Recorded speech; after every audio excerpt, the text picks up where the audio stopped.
dit terrain de football, c'est la quantité de gazon vivant que l'on a posé sur les flancs d'un bâtiment au bord occidental de Guadalajara. De loin, on ne voit qu'une colline verte, ronde, couronnée d'un anneau blanc qui semble flotter dans le ciel de Jalisco. Rien n'annonce une arène.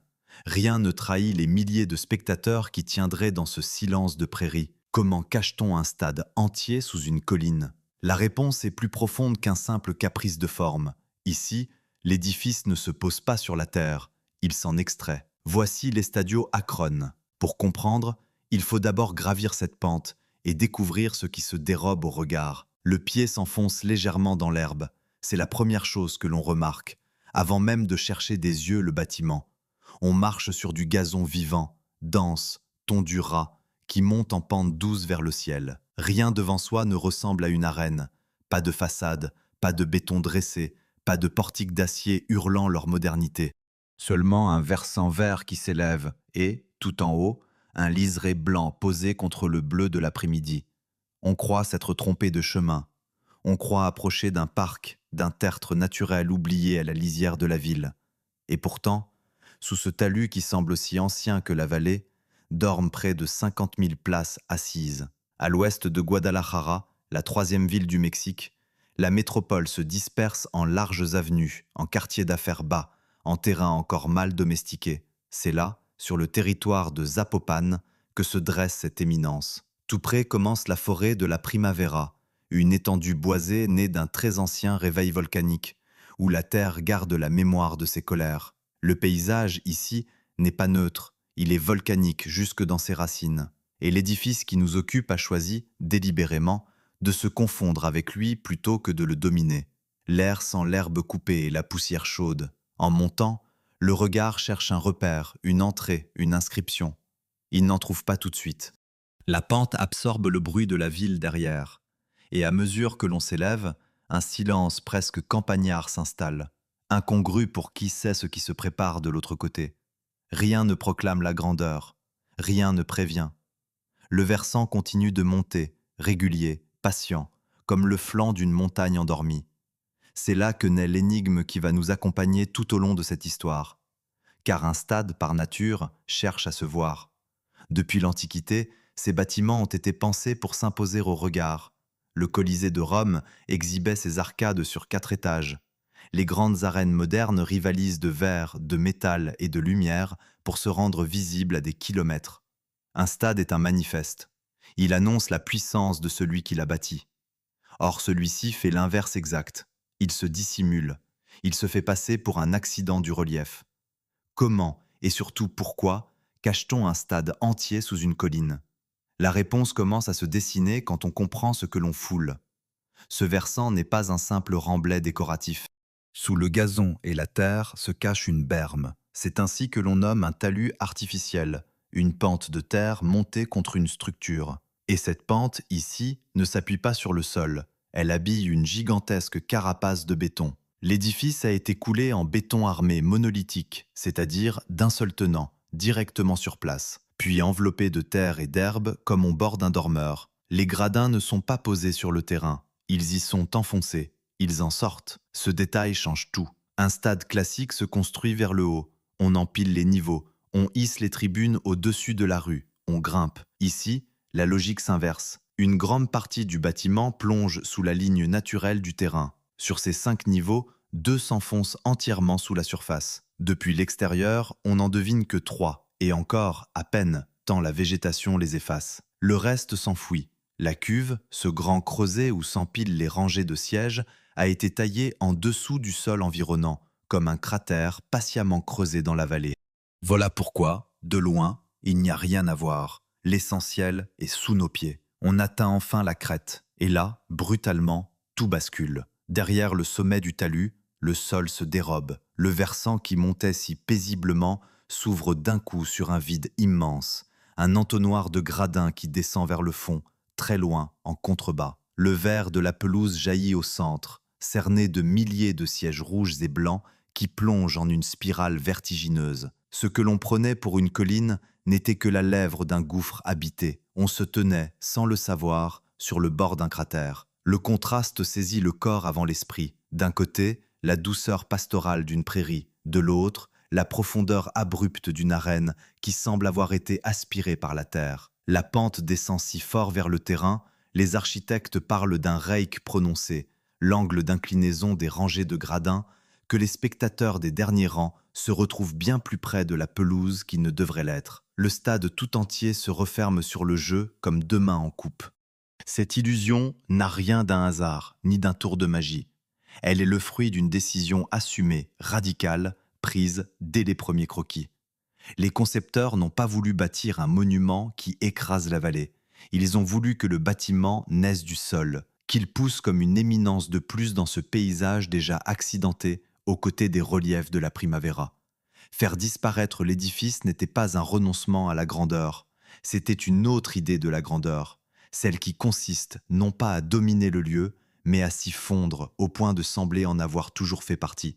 L'énorme carapace de béton porte tout, le poids des gradins, des galeries, de la terre, du gazon, et se laisse pourtant oublier sous sa peau verte. Il faut mesurer l'ampleur de ce pari. Recouvrir un bâtiment de terre vivante, ce n'est pas peindre un mur en verre, c'est calculer le poids de milliers de tonnes de sol gorgé d'eau. C'est concevoir un drainage capable d'évacuer les pluies violentes de la région sans emporter la pente ni noyer les fondations. C'est garantir qu'une structure à demi enterrée, dans une zone où la terre tremble, tiendra debout des décennies durant. Rien de tout cela n'est spontané. La colline qui semble avoir toujours été là est en réalité l'objet le plus artificiel qui soit. Une montagne fabriquée, pensée mètre par mètre, pour avoir l'air de n'avoir jamais été pensée du tout. Et c'est précisément là que réside la première réponse à notre question. On ne cache pas un stade sous une colline en le construisant, puis en le camouflant après coup. On le cache en renversant l'ordre habituel des choses, en creusant d'abord, en enfouissant la cuve, en faisant remonter la terre par-dessus la structure, jusqu'à ce que le bâtiment et le relief ne fassent plus qu'un. Le stade ne se dissimule pas derrière la colline, le stade est la colline. Reste à comprendre d'où pouvait venir une idée pareille, et surtout, qui a osé la formuler. Le téléphone sonne dans un atelier parisien, quelque part au milieu des années 2000. Au bout du fil, une proposition venue de l'autre côté de l'Atlantique, dessiner un stade pour l'un des clubs de football les plus aimés du Mexique. L'homme qui écoute n'est pas un architecte de stade, il n'en a jamais conçu un seul. Sa spécialité, ce sont les espaces intérieurs, les objets, les ambiances. Sa première réaction, il l'a racontée depuis, il a cru à une plaisanterie. On ne confie pas une arène de 50 000 places à quelqu'un qui n'a jamais tracé le moindre gradin. Et pourtant, la proposition était sérieuse, terriblement sérieuse. L'homme au téléphone s'appelle Daniel Pouzet. Son complice, celui avec qui il forme un duo depuis le début des années 2000, se nomme Jean-Marie Massot. Deux Français, deux créateurs venus non pas du monde du sport, mais de celui du design et de l'architecture d'intérieur. C'est à eux, et à personne d'autre, que va être confié le soin d'inventer le futur temple des Chivas. Voilà l'un des faits les plus déroutants de toute cette histoire. Le stade le plus mexicain qui soit, celui que le pays entier reconnaîtra un jour comme une image de son identité, a été imaginé par deux hommes qui n'avaient jamais bâti de stade et qui, fait plus étonnant encore, n'en construiront plus jamais après celui-là. Pour comprendre comment une telle rencontre a pu se produire, il faut remonter à l'homme qui a passé cet appel improbable. Il s'appelle Jorge Vergara Madrigal. Ce n'est pas un dirigeant de football classique, sorti des tribunes ou des couloirs feutrés des fédérations. C'est un entrepreneur, un bâtisseur d'empire, fortune faite dans la vente de produits de nutrition et de cosmétiques à travers tout le continent. Au tournant des années 2000, il rachète le Club Deportivo Guadalajara, les fameux Chivas, une institution née en 1906, l'une des équipes les plus populaires et les plus singulières du pays. Singulière, car les Chivas ont fait le serment de ne jamais aligner que des joueurs mexicains. Aucune vedette étrangère, aucune importation. Une fierté nationale érigée en règle. Pour un club pareil, Vergara ne voulait pas un stade ordinaire. Il rêvait, disait-il, d'un grand temple, une demeure à la hauteur de la ferveur qu'il inspirait. Le pied du visiteur tout à l'heure s'enfonçait dans l'herbe d'un talus. Mais l'idée de ce talus, elle, est née loin de Guadalajara, dans l'imaginaire de deux hommes qui regardaient le football de l'extérieur. Et c'est peut-être là tout le secret. Vergara aurait pu s'adresser aux grands cabinets spécialisés, ceux qui alignent les arènes comme d'autres alignent les immeubles de bureaux, avec leurs recettes éprouvées et leurs formes attendues. Il a choisi l'inverse. Il est allé chercher des créateurs étrangers au sérail, précisément parce qu'il ne connaissait pas les règles tacites du genre. Un spécialiste des stades aurait sans doute proposé un stade. Massot et Pouzet, eux, n'avaient aucune raison de le faire. Ils étaient libres. Cette liberté a un visage, et il vaut la peine de s'y arrêter un instant, car elle éclaire tout ce qui suivra. Jean-Marie Massot est né à Toulouse en 1966. Il s'est formé dans l'une des écoles de création les plus réputées au monde, une institution parisienne vouée au design industriel. Sa carrière, avant le Mexique, se déploie loin des terrains, du mobilier, des objets, des aménagements pour de grandes marques internationales, des sièges dont les lignes fluides ont fait le tour des salons de design. Un homme habitué à penser la forme d'une chaise, d'un espace, d'un volume que l'on habite avec le corps. Son associé, Daniel Pouzet, vient d'un autre chemin, une formation d'architecte commencée à Bucarest, poursuivie à Paris, puis des projets dispersés à travers le monde. Il avait notamment signé une vitrine internationale remarquée pour un grand constructeur automobile. Ni l'un ni l'autre donc ne portait le moindre stade dans son passé. L'air de l'atelier, ce jour-là, devait être celui de l'incrédulité. On imagine le silence après la proposition, le sourire d'abord, puis le doute, puis le vertige. Car derrière l'invitation flottait une exigence colossale. Il ne s'agissait pas de dessiner un joli bâtiment.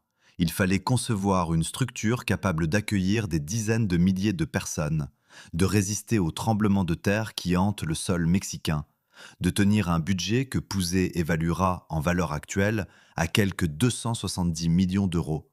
Et tout cela sans le filet de l'expérience. Là où un cabinet aguerri se serait appuyé sur des dizaines de projets antérieurs, les deux Français partaient d'une feuille blanche, au sens le plus littéral du terme.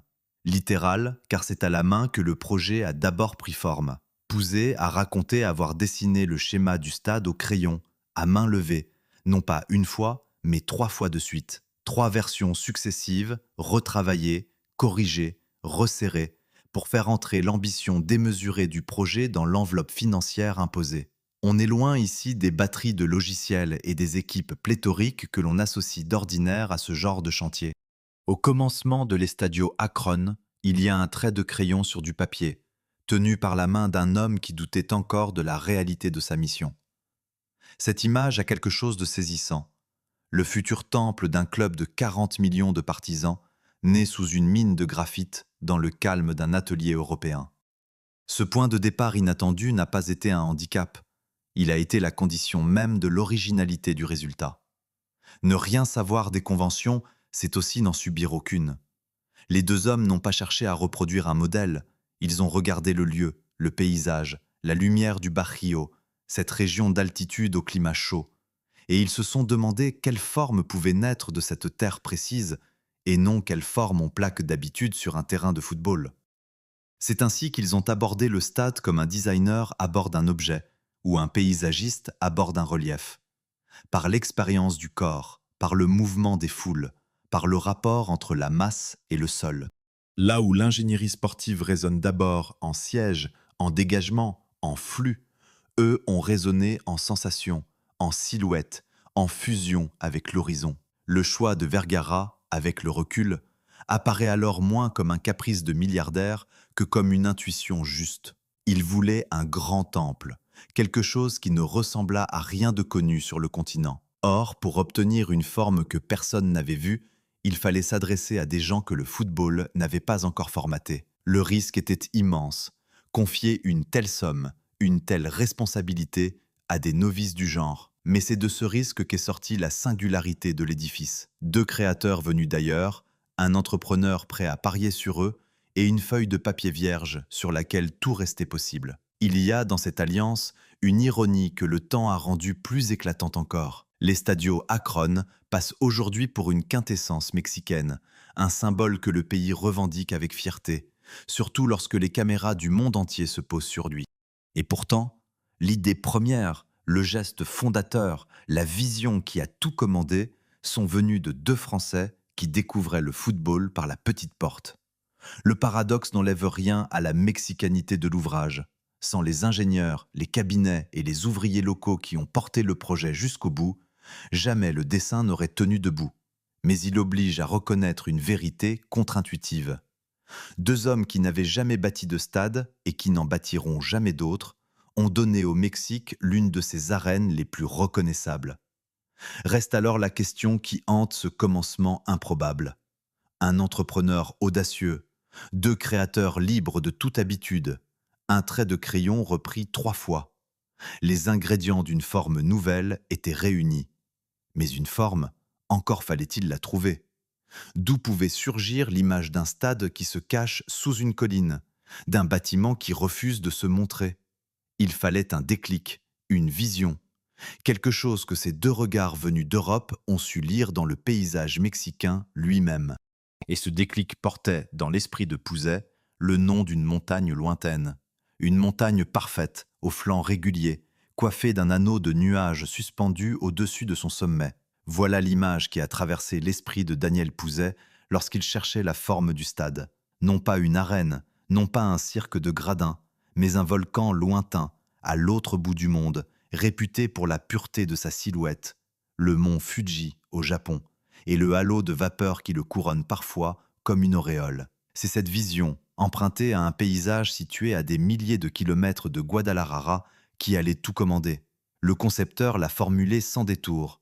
Il comprenait le stade comme une montagne de plus, un relief ajouté au paysage, un sommet dont le profil renvoyait au Fuji et à son nuage en forme d'auréole. Il faut saisir ce que cette référence a d'inhabituel dans le monde du sport. On attend d'un stade qu'il évoque la vitesse, la modernité, la performance. On lui cherche des lignes tendues, des porte-à-faux spectaculaires, une esthétique de machine.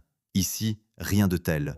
Le modèle n'est pas une prouesse d'ingénierie, mais un phénomène naturel, une forme née de la géologie et non du dessin humain. Le stade ne devait pas ressembler à un stade, il devait ressembler à une montagne, et pas à n'importe laquelle, à un volcan, cette catégorie de relief qui contient en lui une tension particulière, un mélange de calme apparent et de puissance enfouie. Le choix n'avait rien d'arbitraire, car le lieu s'y prêtait comme peu d'autres au monde. Le Mexique est une terre de feu. On y recense des centaines de volcans, dont certains comptent parmi les plus célèbres de la planète. À l'ouest de Guadalajara s'étend justement une vaste zone née d'un ancien bouleversement volcanique. Ces reliefs boisés qui bordent la ville et dont la terre garde la signature de très anciennes éruptions. Concevoir dans un tel décor un bâtiment en forme de volcan, ce n'était pas plaquer une métaphore exotique sur un terrain quelconque. C'était prolonger la géographie même du lieu, ajouter une éminence à une région qui en compte déjà, faire naître un sommet de plus là où la terre en avait tant enfanté.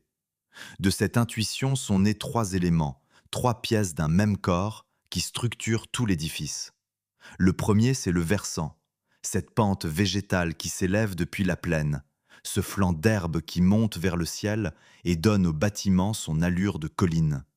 Le deuxième, c'est la cuve, le grand creuset d'acier et de béton logé à l'intérieur où s'empilent les rangées de sièges comme la cheminée d'un volcan descendrait vers ses profondeurs. Le troisième, c'est le nuage, cette couronne blanche posée tout en haut, cet anneau clair qui flotte au-dessus de la crête et parachève la ressemblance. Le flanc, le cratère, le nuage. Une montagne, son creux, son auréole. Tout le stade tient dans cette trinité d'images, et chaque décision technique par la suite découlera de cette silhouette rêvée devant une feuille de papier. L'air, sur ces pentes, semble effectivement porter quelque chose de cette dualité.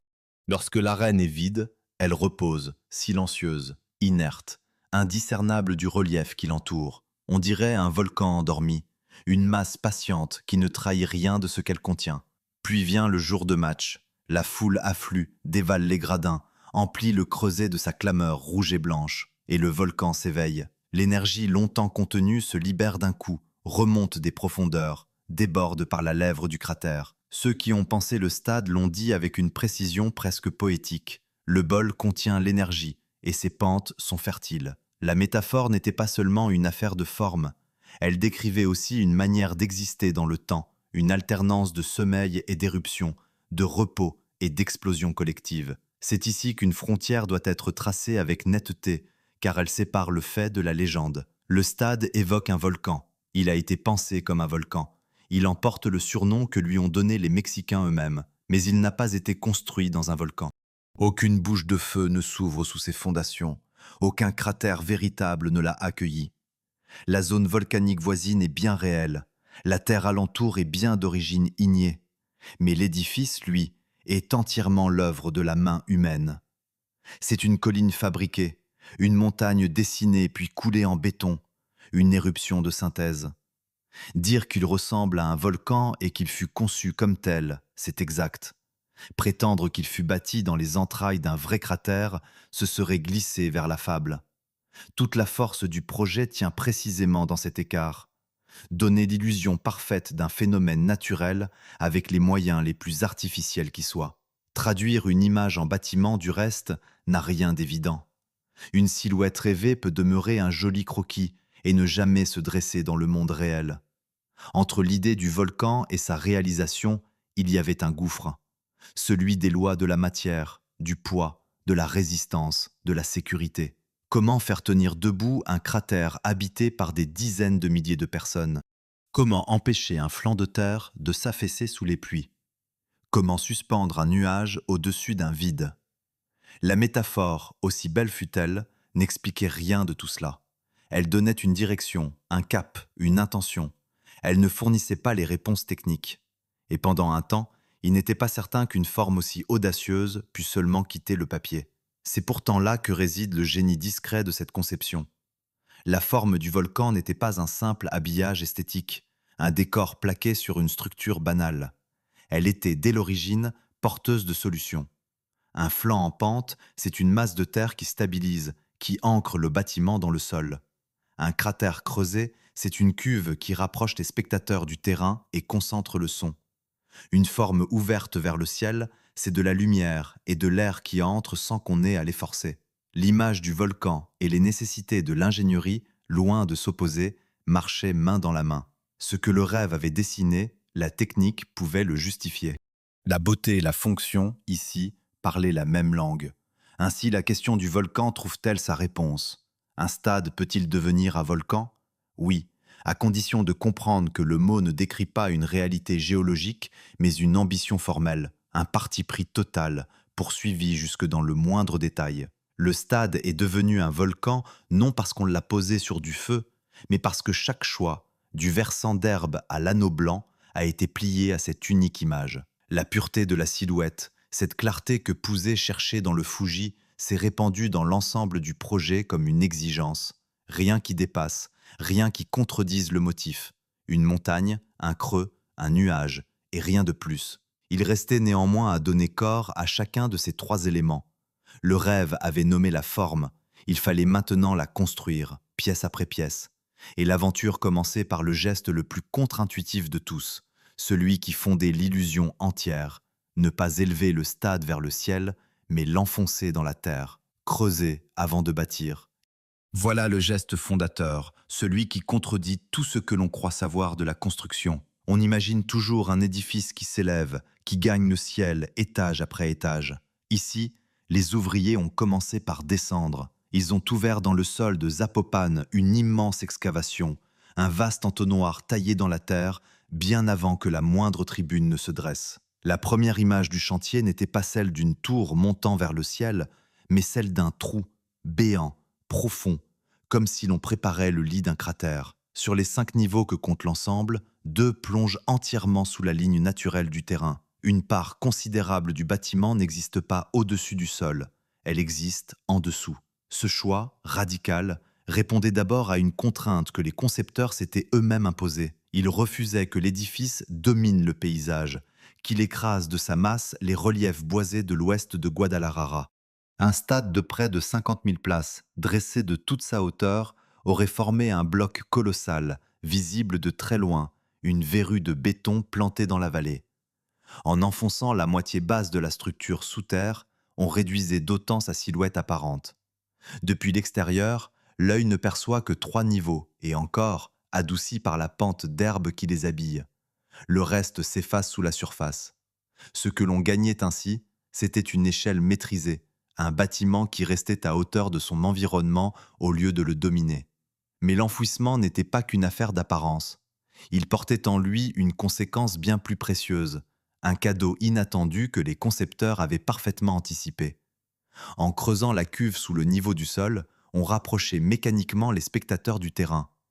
Dans une arène classique, hissée au-dessus de la rue, les derniers rangs se retrouvent perchés loin du jeu, relégués dans les hauteurs. Ici, le fond du creuset descend si bas que même les places les plus éloignées demeurent étonnamment proches de la pelouse. La géométrie de l'entonnoir, resserrée vers le bas, abolit la distance. Le regard plonge vers le vert au lieu de le survoler. À cette profondeur s'ajoute une autre décision, tout aussi déterminante, l'inclinaison des gradins. Les architectes parlent de reik, ce terme qui désigne l'angle selon lequel les rangées de sièges s'élèvent les unes au-dessus des autres. Plus cet angle est prononcé, plus les spectateurs sont empilés à la verticale, dressés presque au-dessus du terrain plutôt qu'étalés en pente douce. À l'Estadio Akron, ce reik est raide, abrupt, vertigineux. On ne s'assoit pas devant le jeu, on se penche au-dessus de lui. Les tribunes tombent vers la pelouse comme les parois d'un puits. Et cette raideur, combinée à l'enfoncement de la cuve, produit un effet que le corps ressent avant que l'esprit ne l'analyse. Il faut se tenir tout en haut, sur la lèvre du creuset, pour en mesurer la brutalité. Le sol se dérobe devant les pieds. Les rangées descendent d'un seul élan, sans palier apaisant, jusqu'au rectangle vert du fond qui paraît à la fois lointain et saisissant de netteté. On éprouve un léger vertige, cette sensation d'être aspiré vers le centre, comme au bord d'une falaise intérieure. La lumière, en fin d'après-midi, glisse le long des gradins et vient buter sur la pelouse éclatante. Et l'on comprend, physiquement, ce que signifie une arène enterrée. Non pas un lieu où l'on regarde de haut, mais un lieu où l'on est penché sur le jeu, happé par sa profondeur. Cette forme creusée transforme aussi ce que l'oreille perçoit. Le son, dans un tel espace, ne se disperse pas comme dans une arène ouverte et étalée. Il se trouve piégé dans le creuset, renvoyé par la raideur des parois, concentré vers le centre. La clameur d'un stade plein, au lieu de s'échapper vers l'extérieur, retombe sur le terrain, s'y accumule, y pèse. Les partisans des Chivas, en nombre, forment ainsi un mur sonore compact, une pression presque physique qui enveloppe les joueurs adverses. La cuve n'est pas seulement un contenant de sièges. C'est une caisse de résonance, un instrument taillé pour amplifier la ferveur et la rabattre vers la pelouse. Là se cachait pourtant un défi que rien, dans l'élégance de l'idée, ne laissait deviner, car enfouir la moitié d'un stade sous terre dans cette région précise revenait à défier l'un des grands dangers du Mexique. Le pays est une terre sismique, secouée régulièrement par des tremblements qui ont marqué son histoire. Enterrer une structure, la cindre de plusieurs mètres de terre gorgée d'eau après les pluies, c'était lui imposer des forces considérables, des poussées latérales, des contraintes qu'une arène ordinaire, posée à l'air libre, n'a pas à subir. Une paroi enterrée doit retenir la masse du sol qui l'entoure, résister à sa pression permanente et tenir bon lorsque la terre elle-même se met à trembler. L'idée était belle sur le papier. Elle devenait, dans le sol de Jalisco, un problème d'ingénierie redoutable. La réponse tenait dans le matériau et dans la manière de le mettre en œuvre. Toute la partie enterrée repose sur un squelette de béton armé coulé d'un seul tenant, directement sur place, sans joints multiples qui fragiliseraient l'ensemble. Cette continuité de la matière donne à la structure sa robustesse. Elle forme un bloc solidaire, capable d'encaisser les efforts et de les répartir. Les parois qui retiennent la terre, les fondations qui plongent dans le sol, les gradins qui s'étagent vers le fond, tout cela participe d'une même carapace monolithique, pensée pour résister aussi bien au poids du remblai qu'aux secousses telluriques. Ce que l'on prend, depuis la surface, pour une simple colline gazonnée, est en vérité l'un des ouvrages les plus sollicités de l'édifice, un travail d'ancrage et de résistance invisible à l'œil. Ainsi se dénoue le paradoxe de la cuve. On aurait pu croire que descendre sous terre relevait de la facilité, d'une simple économie de hauteur. C'est l'inverse. Enfoncer le stade était le choix le plus exigeant, celui qui commandait tous les autres. Il fallait creuser profond, retenir la terre, dompter la pression et le tremblement, pour obtenir en échange 3 trésors que nulle arène classique ne réunit aussi pleinement. Une silhouette effacée qui ne dépasse pas du paysage, une proximité rare entre les spectateurs et le jeu, et une acoustique qui fait du bruit des tribunes une arme. Le vide creusé dans le sol n'était pas une absence, c'était le cœur même du bâtiment, sa raison d'être, la source de sa force. Restait alors, tout en haut, a coiffé ce cratère habité. Le creuset était taillé, les gradins plongeaient vers la pelouse, la terre enveloppait les flancs. Mais au-dessus de ce grand vide ouvert vers le ciel, il fallait encore poser la troisième pièce de l'image rêvée, la plus déroutante de toutes. Un anneau clair, vaste comme plusieurs pâtés de maison, qui semblerait ne reposer sur presque rien. Une masse claire, large comme plusieurs pâtés de maison, flotte au-dessus du vide et ne semble s'appuyer sur rien. C'est l'impression qui saisit quiconque lève les yeux depuis le fond de la cuve. La couronne blanche qui coiffe le cratère paraît suspendue dans les airs, détachée du sol, posée sur le ciel plutôt que sur la terre. Elle ne pèse pas, elle plane. Et pourtant, cet anneau immense abrite des dizaines de milliers de spectateurs sous son ombre, les protège du soleil et de la pluie, ferme la silhouette du volcan par le haut. Une chose aussi vaste ne devrait pas pouvoir tenir sans une forêt de piliers. Or, les appuis qui la portent se comptent sur les doigts. Ils sont 16. 16 points de contact avec le sol pour couvrir une surface qui se mesure en dizaines de milliers de mètres carrés. Le chiffre a de quoi dérouter, tant il contredit l'intuition. On imagine spontanément qu'une toiture aussi étendue exige une multitude de colonnes, un quadrillage serré de supports, comme les rangées d'arbres d'une futaie. Ici, rien de tel. L'anneau se pose sur une poignée d'appuis largement espacés, et entre eux, il n'y a que du vide. C'est ce vide, précisément, qui produit d'illusions du nuage. Rien ne vient encombrer le regard, aucune colonne ne rompt la ligne pure de la couverture. Elle flotte parce qu'on a supprimé tout ce qui aurait pu trahir son poids. Le secret de ce tour de force ne tient pas à une prouesse mystérieuse, mais à la nature même de ce qui compose la toiture. Cet anneau n'est pas fait de béton ni de lourdes plaques d'acier. C'est une membrane, une peau tendue, un tissu technique d'une finesse remarquable. Le matériau employé appartient à la famille des fibres de verre revêtues d'un traitement fluoré, une étoffe enduite de composés anti-adhésifs, la même famille de revêtements qui rend les poils lisses et glissantes. Cette peau est à la fois solide et légère, résistante aux intempéries, aux rayons du soleil, au passage des années. Et parce qu'elle ne pèse presque rien au regard de sa surface, on peut la tendre sur de très grandes distances entre un petit nombre de points d'ancrage. Là réside le principe des structures dites tendues ou membranaires. Dans une construction classique, c'est la rigidité qui porte, des poutres, des colonnes, des dalles qui résistent en bloc. Dans une structure tendue, c'est la tension qui travaille. La membrane est étirée, mise sous contrainte, comme la toile d'une tente que l'on tend fermement entre ses piquets. Ainsi tendue, elle acquiert une stabilité que sa minceur ne laisserait pas soupçonner. Ce n'est plus la masse qui assure la tenue, mais l'équilibre des forces qui s'exercent sur la surface. Une tente de camping tient debout non parce qu'elle est lourde, mais parce qu'elle est tendue. L'anneau blanc de l'Estadio Akron obéit à cette même loi, à une toute autre échelle. Cette légèreté transforme radicalement l'expérience de celui qui se tient sous la couverture. La lumière, filtrée par la membrane claire, descend adoucie sur les gradins, débarrassée de la dureté du plein soleil. Il fait plus frais dans l'ombre de l'anneau, et pourtant, l'espace ne se referme jamais, car la couverture ne coiffe que les tribunes. Elle laisse le centre grand ouvert sur le ciel. Au-dessus de la pelouse, rien. Le regard file droit vers le bleu, vers les nuages, vers la lumière franche de Jalisco. L'air circule librement, entre par les flancs ouverts du cratère, glisse sur les rangées, ressort par le vide central. On n'éprouve pas la sensation d'enfermement des arènes couvertes, cette impression de boîte close et confinée. On demeure dehors, sous le ciel, simplement protégé par une aile blanche déployée sur les têtes. Ce parti pris de l'ouverture n'était pas qu'une affaire de confort. Il répondait au climat de la région, chaud et lumineux, où l'ombre est précieuse, mais où l'air doit pouvoir circuler. Une arène entièrement fermée aurait exigé des systèmes lourds pour renouveler l'atmosphère et rafraîchir l'espace. Ici, la forme même du bâtiment s'en charge. Les flancs ouverts laissent entrer la brise, la couverture partielle offre l'ombre sans emprisonner la chaleur, et le grand œil ouvert au-dessus du terrain assure une ventilation naturelle et permanente. La membrane ne fait pas qu'imiter un nuage. Elle joue le rôle d'un vrai couvert protecteur, celui qui abrite sans étouffer, exactement comme l'ombre passagère d'une nuée par un jour d'été. Mais cette élégance apparente cachait un obstacle d'une gravité redoutable, propre à cette terre précise.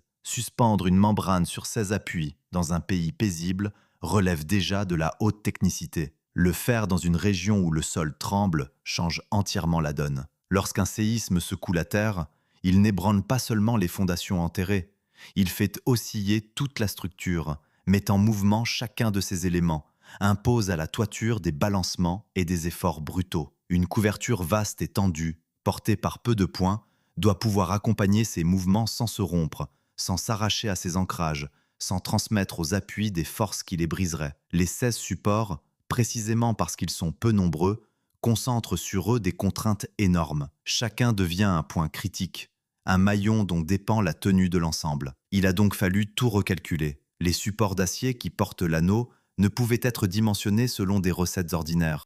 Leur conception a exigé des calculs spécifiques, adaptés aux exigences sismiques du site, capables de garantir que la couverture tiendrait bon quand la terre se mettrait à bouger. Chaque appui devait être assez fort pour supporter sa part du nuage, assez souple pour encaisser les secousses, assez sûr pour ne jamais céder. Ce qui apparaît, depuis les gradins, comme une simple ligne blanche flottant sans effort, est en réalité le fruit d'une ingénierie de précision, où la légèreté visible repose sur une robustesse invisible, patiemment vérifiée, point par point. Ainsi se dissipe le mystère du toit qui flotte sur rien. Il ne flotte pas. Il est tenu, fermement, par 16 appuis dont chacun a été pensé pour résister au poids, au vent et au tremblement de la terre. L'impression de légèreté n'est pas un mensonge, mais un résultat, le fruit d'un travail acharné sur la matière et sur les forces. La membrane est vraiment légère, les appuis sont vraiment peu nombreux, et c'est là que réside la beauté de la chose. On a réuni le minimum de moyens pour un maximum d'effets. Le nuage tient parce qu'on a compris comment une peau tendue, correctement ancrée, peut couvrir un vide immense sans le combler de colonnes. La physique ici a rejoint le rêve. 3 pièces composaient l'image du volcan. Le flanc de terre était monté, la cuve était creusée, le nuage était tendu. La montagne artificielle tenait debout, coiffée de son anneau clair. Restait à comprendre pourquoi cette forme, née d'une métaphore, s'avérait bien plus qu'une image. Comment ce flanc d'herbe, cette peau verte que l'on avait tendue sur le béton, remplissait des fonctions bien réelles, et où s'en allait l'eau du ciel lorsqu'elle ruisselait sur la colline. Arroser les murs d'un bâtiment avec la pluie du ciel, puis récupérer cette eau pour la rendre à la terre. Voilà ce qui se joue, invisible, sur les flancs de la colline. Là où toute construction ordinaire cherche à repousser l'eau, à la faire glisser au plus vite loin de ses parois, l'Estadio Akron fait l'inverse. Il l'accueille, il la boit. La pente d'herbe qui l'enveloppe n'est pas un décor posé pour l'effet. C'est une surface vivante, gorgée d'eau, traversée de racines, qui respire et retient. Et sous cette peau verte se cache tout un système, pensé pour capter la moindre averse et la remettre au service du lieu. Il faut d'abord dissiper un chiffre qui prête à confusion, car les sources ne s'accordent pas sur l'étendue de cette végétation. Le talus lui-même, cette berme d'herbe qui donne au stade sa forme de mont, est recouvert d'environ 21 600 mètres carrés de gazon naturel. C'est la surface qui habille directement la structure, la pente que l'on gravit en approchant. Mais l'ensemble des espaces verts qui entourent et enveloppent l'arène atteint, lui, une toute autre échelle. Près de 70 000 mètres carrés de verdure au total. 2 mesures, 2 réalités. Le flanc gazonné du bâtiment d'un côté, la vaste ceinture végétale de l'autre. Dans les 2 cas, l'ampleur est considérable et elle n'a rien de gratuit. Car cette herbe travaille. Elle n'est pas là seulement pour tromper l'œil et faire passer le stade pour une colline. La couche de terre et de gazon qui recouvre le béton agit comme un isolant naturel, une barrière thermique qui amortit la chaleur. Dans cette région du Bas-Rio, où le soleil frappe fort et où les températures grimpent, une carapace mue de béton emmagasinerait la chaleur et la restituerait longtemps, transformant l'intérieur en fournaise. La terre et l'herbe, au contraire, tempèrent. Elles gardent la fraîcheur, ralentissent les échanges de chaleur, adoucissent l'atmosphère sous les gradins. Ce que l'on croyait purement esthétique se révèle profondément fonctionnel. Le manteau végétal est une climatisation silencieuse offerte par la nature. Pour saisir l'effet, il suffit de passer du dehors au dedans. Sur le versant, en plein soleil, l'air est chaud, sec, chargé de l'odeur de l'herbe tiède et de la poussière. On avance, on franchit la crête, on descend sous la couverture, et une fraîcheur discrète vous accueille, comme lorsqu'on entre dans une cave creusée à flanc de côte. La masse de terre au-dessus et autour agit comme une réserve de fraîcheur. Le contraste n'a rien de spectaculaire, mais le corps le ressent. On est passé d'une surface exposée à un abri tempéré, sans qu'aucune machine n'ait eu à souffler de l'air froid. La colline elle-même régule ce qu'elle contient. Mais l'herbe pose une question que le béton ignore, celle de l'eau. Un versant planté, pour rester vert, doit boire, et boire beaucoup, surtout sous un climat marqué par une saison des pluies intenses. Les averses de la région, violentes et soudaines, déversent en peu de temps des quantités considérables d'eau sur les pentes. Là où d'autres bâtiments s'empressent d'évacuer ce ruissellement vers les égouts, l'Estadio Akron a choisi de le retenir. La pluie qui tombe sur la membrane claire du sommet, celle qui ruisselle sur les flancs, n'est pas perdue. Elle est collectée, canalisée, dirigée vers des réservoirs enterrés sous l'ouvrage, de vastes citernes cachées dans les profondeurs de la colline. Cette eau captée mène une seconde vie. Stockée dans les réservoirs souterrains, elle sert ensuite à irriguer la pelouse du terrain et la végétation qui habille le site. Le cycle se referme sur lui-même. Le ciel arrose la colline recueille l'eau, et cette eau nourrit à son tour l'herbe qui fait vivre la colline. Rien ne se gaspille. La pluie, au lieu de fuir vers les canalisations de la ville, tourne en boucle à l'intérieur du système, entretenant le verre qui donne au stade son identité. C'est une forme d'autonomie discrète, une économie de la ressource inscrite dans la conception même du bâtiment, là où tant d'arènes se contentent de consommer et de rejeter. Le souci de l'eau ne s'arrête d'ailleurs pas au terrain. Il descend jusque dans les détails les plus quotidiens de l'ouvrage. Les sanitaires du stade ont été équipés d'installations conçues pour réduire au maximum la consommation. Des urinoirs fonctionnant sans eau, des toilettes à faible débit, autant de dispositifs qui, mis bout à bout sur des dizaines de milliers de spectateurs, représentent des volumes d'eau considérables épargnés à chaque rencontre. Ce qui, isolément, semble anecdotique, prend, à l'échelle d'une arène pleine, une toute autre ampleur. Chaque geste compte, chaque litre non gaspillé s'ajoute aux autres, et l'ensemble dessine un bâtiment qui traite l'eau comme une ressource précieuse plutôt que comme un flux dont on se débarrasse. Il faut mesurer à quel point ces choix étaient en avance sur leur temps. Lorsque le stade a ouvert ses portes, en 2010, parler de toiture végétale, de récupération des eaux de pluie ou d'infrastructures vertes n'avait rien d'évident dans les grands équipements sportifs. Ces préoccupations, aujourd'hui au cœur des débats sur l'architecture durable, étaient alors marginales, réservées à quelques ouvrages pionniers. Un stade qui se couvrait de terre, qui buvait la pluie et régulait sa température par la seule vertu de sa forme, apparaissait comme une curiosité, presque une excentricité. Ce qui passait pour une fantaisie d'esthète anticipait en réalité toute une manière de penser le bâtiment qui allait s'imposer dans les décennies suivantes. Ainsi se dénoue l'énigme de la peau verte. On aurait pu croire que cette herbe n'était qu'un habit, une ruse visuelle destinée à faire passer le béton pour une colline. Elle est bien davantage. Elle isole, elle rafraîchit, elle retient l'eau, elle boucle un cycle où rien ne se perd. La forme du volcan, née d'une image, s'est révélée un organisme presque vivant, capable de réguler sa chaleur et de gérer son eau comme le ferait un vrai relief planté. La métaphore et la fonction, une fois de plus, se rejoignaient. Le stade ne se déguisait pas en montagne, il se comportait en montagne, avec ses pentes fertiles, ses réserves cachées et son manteau qui respire. Cette colline savait donc se vêtir, se rafraîchir, s'abreuver. Elle maîtrisait la terre, l'ombre et l'eau du ciel. Il lui restait pourtant un défaut, un point aveugle au cœur même de sa vocation. Car un stade, aussi ingénieux fût-il dans sa forme, se juge d'abord sur un rectangle de verre où roule un ballon. Et sur ce terrain précis, à l'ouverture, l'Estadio Akron allait commettre une erreur qui ne devait rien à la beauté de son architecture et qu'il faudrait bientôt réparer. Un stade pensé jusque dans le moindre détail, une colline qui régule sa chaleur et recueille la pluie, une architecture saluée pour son audace, et pourtant, au centre de tout cela, une faute sur la chose la plus élémentaire qui soit, le gazon. Car lorsque l'Estadio Akron a ouvert ses portes, en 2010, le rectangle sur lequel allait rouler le ballon n'était pas fait d'herbe véritable. Le terrain était synthétique. Une pelouse artificielle, un tapis de fibres imitant le vrai, posé au fond de ce creuset conçu avec tant de soin.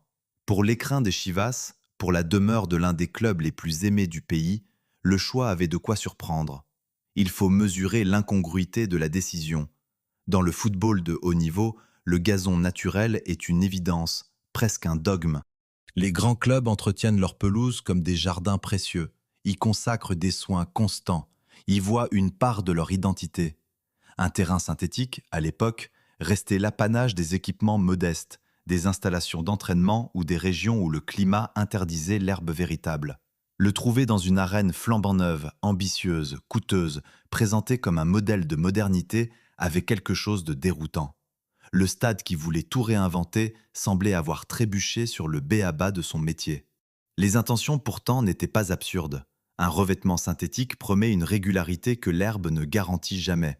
Il ne se déchire pas sous les crampons, ne se transforme pas en bourbier sous la pluie, ne pèle pas aux endroits les plus sollicités. Il demande moins d'eau, moins d'entretien, moins de vigilance. Pour un bâtiment qui se voulait pionnier de la gestion des ressources, économe en eau jusque dans ses sanitaires, l'idée d'un terrain qui n'aurait pas besoin d'arrosage constant pouvait sembler cohérente. La logique de la performance et celle de l'économie paraissaient converger vers cette surface artificielle, propre, prévisible, inusable. Mais le corps des joueurs, lui, ne résonne pas en économie. Il résonne en sensation, en appui, en choc. Et très vite, sur cette pelouse synthétique, les sensations furent mauvaises. Le contact avec une surface artificielle n'a rien de commun avec celui de l'herbe. Le pied accroche différemment, glisse autrement, s'arrête plus sec. Les appuis se font plus durs, les chutes plus cuisantes, les articulations plus sollicitées. Là où le gazon naturel pardonne, amortit, cède un peu sous la charge, le tapis synthétique renvoie les efforts avec une raideur qui met les corps à l'épreuve. Les footballeurs, dont le métier repose tout entier sur le rapport au sol, ressentirent cette différence dans leur chair. Les critiques ne tardèrent pas. Les joueurs se plaignirent du terrain, de son inconfort, du risque accru qu'il faisait peser sur eux. Car au-delà de la simple gêne, c'était la question des blessures qui se posait. Une surface plus dure, moins souple, où le pied se bloque au lieu de riper, augmente les contraintes sur les genoux, les chevilles, les tendons. Le danger n'était pas théorique. Il touchait à l'intégrité physique de ceux qui faisaient vivre le spectacle. Un club dont la fierté était d'aligner exclusivement des joueurs du pays ne pouvait rester sourd à la souffrance de ces hommes. La plainte montait du terrain lui-même, de ceux qui le foulaient match après match. Devant cette fronde, la décision fut prise, et elle fut coûteuse. Le club renonça au terrain synthétique et le remplaça par du gazon naturel. Il fallut arracher le tapis artificiel, retravailler le sol, poser une véritable pelouse, avec tout ce que cela implique d'installation, de drainage, d'entretien permanent. On revenait, à grands frais, à la solution que la tradition avait toujours imposée. Le stade le plus novateur du pays, celui qui avait osé se couvrir de terre et se cacher sous une colline, faisait machine arrière sur son terrain de jeu et rejoignait, humblement, le rang des arènes ordinaires quant à leur pelouse. Cette pelouse nouvelle ne fut pas une herbe quelconque. Pour résister au climat du Bajío, à ses chaleurs, à son altitude, à sa saison des pluies, il fallut une variété adaptée, sélectionnée pour tenir dans ces conditions précises et supporter le rythme des matchs. Le terrain devint dès lors ce qu'il aurait sans doute dû être d'emblée, une surface vivante, entretenue avec soin, capable d'offrir aux joueurs le contact qu'ils réclamaient. L'eau recueillie par la colline, stockée dans les réservoirs enfouis, trouvait là une part de son emploi, nourrissant cette herbe qu'on avait fini par reconnaître comme indispensable. Il y a dans cet épisode une leçon qui dépasse le simple fait divers. Elle tient à l'honnêteté d'un bâtiment face à l'usage. Un stade n'est pas une œuvre figée, achevée le jour de son inauguration. C'est un organisme vivant, confronté à l'épreuve du réel, au corps qui l'habite, aux exigences de ceux qui s'en servent. L'erreur du gazon synthétique n'avait rien de mystérieux, rien d'une malédiction ou d'un vice caché. C'était un choix de conception que l'expérience a corrigé, une décision de départ que la pratique a désavouée. Reconnaître la faute et la réparer, fût-ce au prix fort, relève d'une forme de sagesse, celle qui consiste à écouter l'usage plutôt qu'à s'entêter dans l'idée. Ainsi se dénoue cette contradiction apparente. On aurait pu voir dans le gazon synthétique une tâche sur un projet exemplaire, la preuve que même les plus audacieux se trompent. C'est plutôt l'inverse qu'il faut y lire. la capacité à revenir sur une erreur, à défaire ce qui ne fonctionnait pas, à préférer le confort et la sécurité des joueurs à l'entêtement d'un parti pris, dit quelque chose de la maturité d'un lieu. Le stade avait pensé sa colline, son cratère, son nuage, son eau. Il lui restait à apprendre son terrain, et il l'a pris à l'usage, en corrigeant sans détour ce qui devait l'être. Cette histoire de pelouse, réglée à force de moyens, renvoyait cependant à une question plus vaste, tapie derrière toute l'aventure. Réparer un terrain coûte cher. Bâtir une colline habitée, creuser un cratère, tendre un nuage, tout cela avait exigé des sommes considérables. Et l'argent, dans la genèse de l'Estadio Acro, ne fut jamais un détail. Il fut tour à tour la source de sa liberté et la cause de ses plus longues épreuves. Un chantier qui s'arrête, reprend, s'arrête encore. Voilà le rythme heurté qui a présidé à la naissance de l'Estadio Acro. Là où une arène moderne de cette taille se bâtit d'ordinaire en 2 ou 3 ans, celle-ci en a réclamé près de 6. Les travaux commencèrent en 2004, le stade n'ouvrit qu'en 2010. 6 années pour dresser une colline habitée, non parce que la tâche technique l'exigeait, mais parce que l'argent, à intervalles réguliers, venait à manquer. Le flux des paiements se tarissait, les ouvriers ralentissaient, la machine se grippait, puis les fonds revenaient et l'ouvrage repartait. Le volcan de Zapopan a poussé par à-coups, au gré d'une trésorerie capricieuse. Pour comprendre ces soubresauts, il faut revenir à la nature même du financement. L'Estadio Akron n'a pas été payé par une ville, un État ou une fédération. Il fut entièrement financé sur des fonds privés, ceux de l'homme qui l'avait voulu, le propriétaire des Chivas. Le coût du projet avoisina, selon les estimations les plus répandues, les 200 millions de dollars, une somme colossale, sortie de la fortune d'un seul entrepreneur et de son empire. Cette origine privée eut une double conséquence, et c'est là tout le paradoxe de l'aventure. D'un côté, elle offrit une liberté rare. De l'autre, elle exposa le chantier à une fragilité que les grands financements publics ignorent le plus souvent. La liberté d'abord. Parce qu'il payait de sa poche, le maître d'ouvrage ne rendait de compte à personne sur la forme de son rêve. Nul conseil municipal à convaincre, nulle commission à rassurer, nul cahier des charges public à respecter. Il pouvait s'offrir l'audace, choisir des créateurs étrangers au monde du sport, exiger une colline plutôt qu'un stade, un cratère plutôt qu'une tribune. Cette forme si singulière, ce parti pris radical de l'enfouissement et du camouflage, n'aurait sans doute jamais survécu aux prudences d'un financement collectif. L'argent privé fut le terreau de l'originalité. Sans lui, l'idée du volcan serait probablement restée un beau croquis, lissé, raboté, ramené à la norme par les exigences du compromis. Mais cette même liberté portait en elle sa faiblesse. Un financement privé dépend d'une seule volonté, d'une seule trésorerie, des aléas d'une fortune et des priorités d'un homme. Lorsque les liquidités se faisaient rares, lorsque d'autres urgences appelaient les fonds, le chantier en pâtissait directement. Il n'y avait pas de filet, pas de garantie publique pour lisser les à-coups. Le stade avançait au rythme exact des moyens de son commanditaire, et ce rythme fut irrégulier. La grande force du projet, son indépendance, était aussi son talon d'Achille. Ce qui lui donnait son audace lui donnait aussi sa lenteur. Il faut imaginer le chantier dans ces moments de suspense. La colline à demi montée, le cratère béant, les armatures d'acier dressées vers le ciel, et soudain, le silence des travaux interrompus. Les engins immobiles, la terre en attente, la structure inachevée exposée aux pluies de la saison humide. Puis des semaines ou des mois plus tard, le retour des équipes, le vacarme des machines, la reprise du grand œuvre. Ce va-et-vient, cette respiration hachée du chantier marqua profondément la naissance du bâtiment. Le volcan ne jaillit pas d'un coup, il émergea par paliers, comme retenu, puis relâché, au gré d'une volonté que les moyens n'accompagnaient pas toujours. Or ce stade, si difficile à financer, n'était lui-même que le cœur d'un dessein bien plus vaste. Dans l'esprit de son promoteur, l'arène ne devait pas se dresser seule au milieu de la plaine. Elle formait la pièce maîtresse d'un projet ambitieux, un vaste ensemble urbain qui devait s'étendre sur des centaines d'hectares autour d'elle. On parlait d'un développement immense, une sorte de ville dans la ville, articulée autour du temple des Chivas, mêlant commerce, loisirs et activités.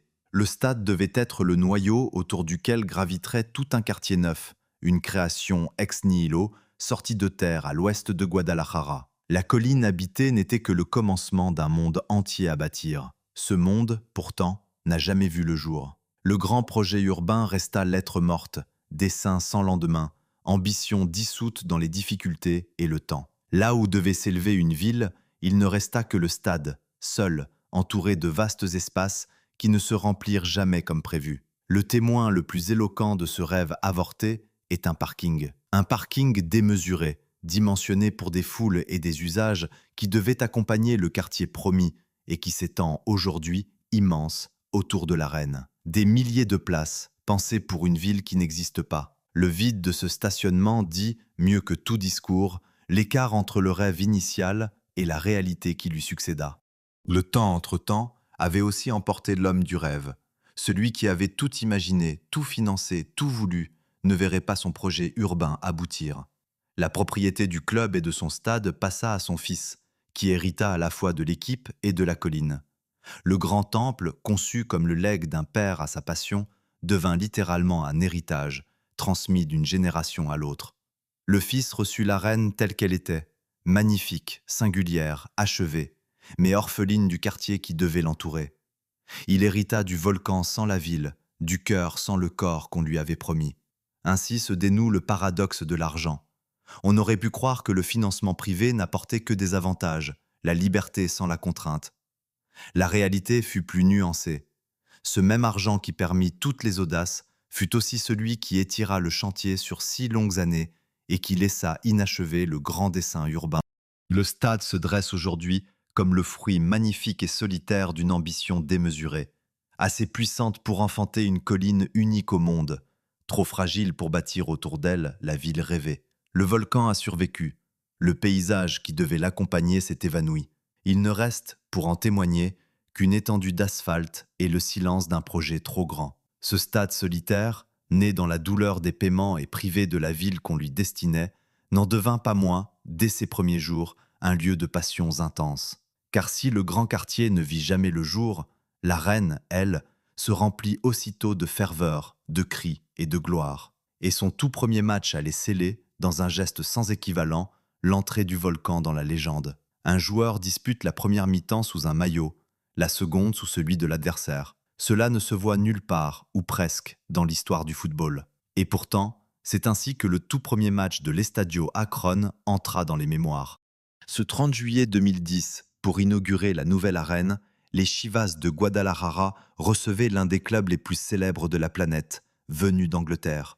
Sur la pelouse toute neuve, évoluait un jeune attaquant mexicain, enfant du club, qui venait tout juste d'être vendu aux géants anglais. Le temps d'une rencontre, il joua d'abord une mi-temps pour son club de toujours, dans un adieu mis en scène pour saluer son départ, avant de passer, après la pause, sous le maillot adverse, celui de son nouvel employeur. Le geste avait valeur de symbole, et il concentrait à lui seul tout ce que ce stade allait représenter. Un fils du pays, formé au sein d'un club qui faisait de la fidélité nationale sa fierté, quittait le nid sous les yeux de son public, dans un adieu d'une élégance rare. Il marqua même, durant cette première période, sous les couleurs qu'il avait vu grandir, avant de rejoindre le camp d'en face. Le volcan, à peine éveillé, offrait déjà une scène à la démesure de ses ambitions. Et le sort, ce jour-là, sourit aux hôtes. Les Chivas s'imposèrent 3-2 face à leur illustre visiteur. Pour une arène qui ouvrait ses portes, battre un tel adversaire dès le premier soir tenait de la déclaration d'intention. Le lieu naissait en vainqueur. Il faut comprendre ce que ce stade signifie pour les siens afin de saisir l'intensité de ces heures. Le club qui l'abrite n'est pas une équipe comme les autres.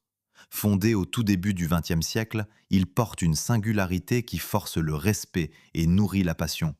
Il a fait le vœu de n'aligner que des joueurs mexicains, refusant depuis toujours les vedettes venues d'ailleurs. Cette fidélité à une identité nationale en a fait l'une des équipes les plus aimées du pays, revendiquant des dizaines de millions de partisans de part et d'autre de la frontière. Pour un tel club, le stade n'est pas un simple équipement. Ses fidèles l'ont surnommé le Grand Temple, et le mot n'a rien d'exagéré. C'est un lieu de culte autant qu'une arène, le sanctuaire d'une ferveur qui se transmet de génération en génération. Les jours de match, le temple s'embrase. La cuve creusée dans la terre, avec ses gradins qui plongent vers la pelouse, se remplit d'une marée rouge et blanche. Le son, piégé par la raideur des parois, retombe sur le terrain en une clameur compacte. On voit onduler les tribunes, on entend gronder la foule, On sent la pression monter du creuset comme d'un chaudron. Ce que les concepteurs avaient rêvé sous la forme d'un volcan endormi prend alors tout son sens. La masse silencieuse s'éveille, l'énergie contenue se libère, et la colline paisible devient un cratère en éruption, crachant vers le ciel non de la lave, mais du bruit, de la couleur et de la passion. À peine né, le stade fut jeté dans le grand bain des rencontres majeures. Quelques semaines seulement après son inauguration, il accueillait déjà l'une des affiches les plus prestigieuses du continent, une finale continentale entre clubs, comme si on avait voulu éprouver sans attendre la solidité du nouveau venu. Le temple, à peine consacré, recevait déjà les grands rendez-vous. L'année suivante, il compta parmi les principaux théâtres d'une compétition mondiale réservée aux plus jeunes joueurs, puis servit de cadre aux cérémonies d'un grand rassemblement sportif continental qui se tenait à Guadalajara. Le stade enchaînait les honneurs, accumulait les moments, tissait déjà, en peu d'années, une histoire dense. Cette histoire s'inscrit dans une lignée plus ancienne, celle d'une ville liée de longue date aux plus grandes fêtes du football. Guadalajara n'en était pas à sa première rencontre avec la Coupe du Monde. La troisième ville du Mexique avait déjà accueilli les épreuves reines à 2 reprises, en 1970 et en 1986, à l'époque dans une autre enceinte, un stade plus ancien qui fut le témoin d'exploits restés dans les annales. La ville portait donc en elle une mémoire footballistique profonde, faite de soirées glorieuses et de champions couronnés. Mais ce vénérable aîné appartenait à un autre âge, et lorsque revint l'heure d'un grand tournoi mondial, c'est vers le volcan que les regards se tournèrent. Car le rendez-vous planétaire de 2026 allait de nouveau passer par Guadalajara, et cette fois-ci, ce serait l'Estadio Akron qui porterait les couleurs de la ville. 4 rencontres de la phase de groupe lui furent attribuées, réparties sur le mois de juin. Une distinction pourtant singularise sa participation. De tous les stades retenus pour ce tournoi, il fut le seul à n'accueillir aucun match de la phase à élimination directe. Son rôle s'arrêtait aux rencontres de groupe, sans prolongement vers les tours décisifs. Le volcan recevait le monde, mais pour un temps compté, 4 soirs seulement, avant que la fête ne se poursuive ailleurs. Cette consécration mondiale s'accompagna d'une transformation qui étonna plus d'un visiteur. Le temps du tournoi, le stade dut changer de nom. L'arène que tous connaissaient sous son appellation habituelle fut rebaptisée du nom de la ville, effaçant provisoirement le nom du commanditaire qui l'ornait d'ordinaire. La raison n'avait rien de mystérieux. Les règles de la grande compétition interdisent que les enceintes portent, durant le tournoi, des noms de marques qui ne comptent pas parmi les partenaires officiels. Aussi le stade troqua-t-il, le temps de quelques semaines, son identité commerciale contre le nom de sa cité. Ce changement, qui pouvait déconcerter, ne relevait que d'une mécanique réglementaire ordinaire, la même qui s'applique à toutes les arènes accueillant l'événement. Ce ballet des noms, du reste, n'était pas nouveau pour ce stade. Au fil de son existence, l'enceinte avait déjà porté plusieurs appellations successives, changeant d'étiquette au gré des commanditaires qui s'y associaient. Ce qui pouvait passer, à un œil pressé, pour une valse déroutante, n'était que le reflet d'une pratique répandue dans le sport moderne, où le nom des arènes se négocie et se renouvelle. Rien d'obscur là-dedans, aucune intrigue, seulement le jeu ordinaire des partenariats et des règlements. Le temple restait le même, quel que fût le nom inscrit à son fronton. Ses fidèles, eux, continuaient de l'appeler par le seul nom qui compta vraiment à leurs yeux, celui de leur club et de leur passion. Ainsi, le volcan, né dans la difficulté et privé de la ville qu'on lui avait promise, s'était-il malgré tout imposé comme un haut lieu du football. De son premier match au geste inoubliable jusqu'au soir de Coupe du Monde, il avait accumulé en quelques années une densité d'histoire que bien des arènes plus anciennes pourraient lui envier. Il restait pourtant à comprendre pourquoi, entre tous les stades du monde, celui-ci fascine à ce point le regard, et ce que sa forme unique révèle de notre manière même de bâtir. Car le temple des Chivas n'est pas seulement la demeure d'un club. Il occupe, dans l'histoire de l'architecture, une place singulière qu'il faut maintenant mesurer. Des milliers de personnes devant leur écran prirent une colline pour un décor naturel. Lors du grand tournoi de 2026, les caméras aériennes balayèrent l'ouest de Guadalajara et révélèrent, vu du ciel, un relief vert et rond qui semblait surgir de la terre. Sur les réseaux, les images se multiplièrent, accompagnées d'une même interrogation venue de partout. Où se cachait donc le stade sous cette montagne? Beaucoup crurent à une butte façonnée pour l'occasion, à une colline artificielle dressée pour le spectacle. Ils ne savaient pas qu'ils regardaient la reine elle-même, et que ce qu'ils prenaient pour un caprice de circonstance était là, inchangé, depuis plus de 15 ans. L'ironie est savoureuse. Ce stade avait été conçu dès le premier trait de crayon pour se fondre dans le paysage, pour cesser de ressembler à une masse de béton et se faire passer pour un accident du relief. Pendant plus d'une décennie, il avait rempli cette mission dans une relative discrétion, connu des amateurs d'architecture et des fidèles du club, ignoré du grand public mondial. Il aura fallu les caméras de la plus vaste compétition de la planète et l'angle précis de la vue aérienne pour que cette intention longtemps tenue éclate enfin au grand jour. Un bâtiment pensé pour se cacher devint, le temps d'un tournoi, l'un des plus photographiés du monde. Il ne s'était pas rendu visible, c'est le regard qui enfin avait trouvé le bon point de vue pour percer son déguisement. Cette célébrité tardive dit quelque chose de la place singulière qu'occupent les stadios Akron dans l'histoire récente de l'architecture. Il appartient à une famille rare de bâtiments qui refusent de dominer leur environnement et cherchent au contraire à s'y dissoudre. Là où l'immense majorité des grands ouvrages s'imposent, s'élèvent, marquent le territoire de leur présence, quelques-uns choisissent la voie inverse, celle de l'effacement, de l'intégration, du dialogue humble avec le lieu. Ces architectures qui se font paysages, qui se laissent recouvrir par la terre et la végétation, formaient une exception lorsque le volcan de Zapopan fut imaginé. Elles sont devenues depuis l'une des grandes questions de la construction contemporaine, à mesure que le souci du climat et de la nature s'est imposé à tous. Il faut se tenir une dernière fois sur la crête pour mesurer ce que cette forme a d'unique. D'un côté, la pente d'herbe qui redescend vers la plaine, douce, vivante, parcourue par le vent, indiscernable d'un vrai coteau. De l'autre, le gouffre des gradins qui plongent vers la pelouse, cerné par l'anneau clair posé sur le ciel. En un seul lieu se rejoignent deux mondes que tout oppose, la quiétude d'une prairie et la fièvre d'une arène, la nature et l'ouvrage, le repos et l'éruption. Ce contraste, tenu dans une même silhouette, ne se retrouve nulle part ailleurs avec cette pureté. Le stade n'imite pas la montagne, il en est une, habitée, creuse, prête à s'embraser. Ceux qui donnèrent naissance à cette forme ne la reproduisirent jamais. Les deux créateurs venus de France, qui n'avaient conçu aucun stade avant celui-ci, n'en dessinèrent aucun après lui. Leur volcan mexicain resta un geste isolé dans leur parcours, une aventure sans lendemain ni précédent, un objet unique surgi d'une rencontre improbable.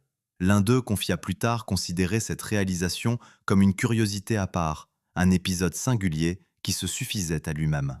Loin d'affaiblir l'œuvre, cette solitude l'a grandie. L'Estadio Akron n'est pas le maillon d'une série, le prototype d'une méthode appelée à se répéter. Il est un exemplaire sans copie, né une fois, dans un lieu précis, d'une conjonction de circonstances qui ne se reproduira pas. Le temps est venu de répondre à la question qui nous accompagne depuis le premier pas sur ce versant. Comment cache-t-on un stade entier sous une colline?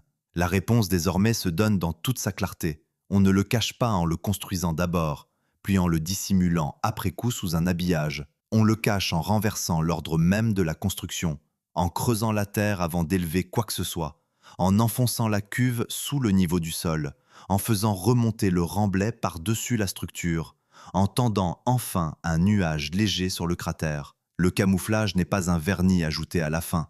Il est le principe premier, la décision fondatrice dont tout le reste découle. C'est en cela que réside la vraie singularité de l'ouvrage.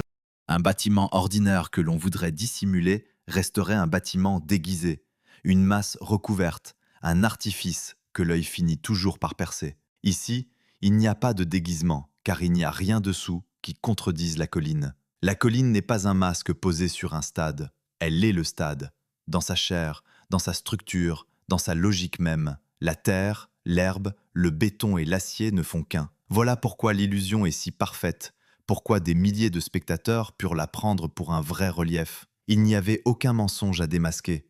Le stade avait simplement choisi, dès l'origine, d'être une montagne plutôt que d'y ressembler. Et cette montagne, née d'une image empruntée à un volcan lointain, dessinée 3 fois à la main pour tenir dans un budget, dressée par à-coups au fil d'une trésorerie capricieuse, privée de la ville qu'on lui avait promise, corrigé dans son terrain à force d'écouter ce qui le foulait, se dresse aujourd'hui à l'ouest de Guadalajara comme la preuve qu'un bâtiment peut refuser de s'imposer et n'en devenir que plus marquant. Elle ne domine pas la vallée, elle en fait partie. Elle ne crie pas sa présence, elle attend, silencieuse, que la foule vienne l'éveiller. Et lorsque les tribunes se remplissent et que la clameur monte du cratère, la colline paisible révèle enfin ce qu'elle a toujours été, un volcan patient, qui gardait au creux de ses flancs verts toute la ferveur d'un peuple. Voilà l'histoire de cette arène qui se prend pour une montagne, ce temple enfoui au bord d'une ville, ce nuage tendu sur un cratère habité. Si ce récit vous a fait regarder autrement les bâtiments qui nous entourent, ceux qui s'imposent comme ceux qui se dérobent, laissez un pouce levé et abonnez-vous à la chaîne pour ne rien manquer des prochaines explorations. D'autres pierres, d'autres formes et d'autres énigmes nous attendent, quelque part, prêtes à livrer leurs secrets.